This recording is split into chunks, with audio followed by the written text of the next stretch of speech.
ഇടതുപക്ഷ യുവജന സംഘടനയായ ഡിവൈഎഫ്ഐയുടെ സംസ്ഥാന നേതൃത്വത്തിൽ വൻ അഴിച്ചുപണികൾ. സംസ്ഥാന പ്രസിഡന്റായി ആര്യ രാജേന്ദ്രനെ തള്ളി ചിന്ത ജെറോമിനെ തിരഞ്ഞെടുത്തു.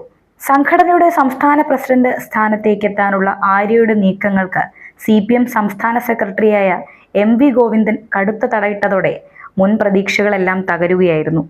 ഒടുവിൽ ഡിവൈഎഫ്ഐ സംസ്ഥാന പ്രസിഡന്റായി CPM സംസ്ഥാന കമ്മിറ്റി അംഗവും പ്രമുഖ യുവ വനിതാ നേതാവുമായ ചിന്ത ജെറോമിനെയും സെക്രട്ടറിയായി കല്യാശ്ശേരി MLAയും മുൻ SFI നേതാവുമായ M വിജിനെയും നിശ്ചയിക്കാൻ കോട്ടയത്ത് ചേർന്ന ഉന്നത നേതൃയോഗം അന്തിമ തീരുമാനമെടുത്തു. തിരുവനന്തപുരം മേയർ സ്ഥാനത്ത് നിന്ന് പടിയിറങ്ങിയ ആര്യ രാജേന്ദ്രനെ പിന്തുണയ്ക്കുന്ന നേതാക്കളും വലിയ നീക്കങ്ങളാണ് പ്രസിഡന്റ് സ്ഥാനത്തേക്ക് നടത്തിയത്. സംഘടനാ മികവും യുവമുഖമെന്ന പ്രതിച്ഛായയും മുൻനിർത്തി ആര്യയെ പ്രസിഡന്റാക്കാനായിരുന്നു നീക്കം. എന്നാൽ പാർട്ടി സംസ്ഥാന സെക്രട്ടറി MV ഗോവിന്ദൻ ഈ ആവശ്യത്തോട് വലിയ അമർഷമായിരുന്നു പ്രകടിപ്പിച്ചത്. സംഘടനാ രംഗത്തെ സീനിയോറിറ്റിയും പ്രവർത്തന പരിചയവും കുറവാണെന്ന കാര്യം ചൂണ്ടിക്കാട്ടിയാണ് ആര്യ രാജേന്ദ്രനെ MV ഗോവിന്ദൻ എതിർത്തത്. വിദ്യാർത്ഥി രാഷ്ട്രീയത്തിലൂടെ കടന്നുവന്ന പാർട്ടി സംസ്ഥാന ദേശീയ നേതൃത്വങ്ങളുമായി അടുത്ത ബന്ധം പുലർത്തുന്ന ചിന്തയുടെ പേരിന് MV ഗോവിന്ദൻ പൂർണ്ണ പിന്തുണയും നൽകി.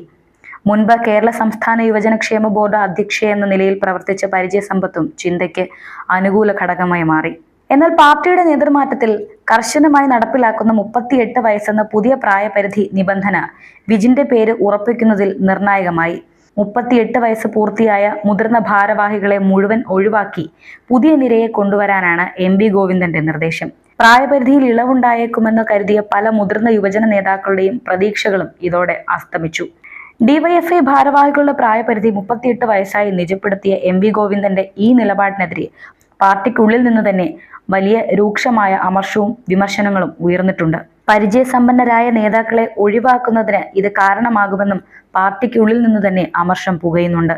ഇത് പാർട്ടിയെ ദുർബലപ്പെടുത്തുമെന്നും തീരുമാനം ഏകപക്ഷീയമാണെന്നും വിമർശകരും വാദിക്കുന്നു.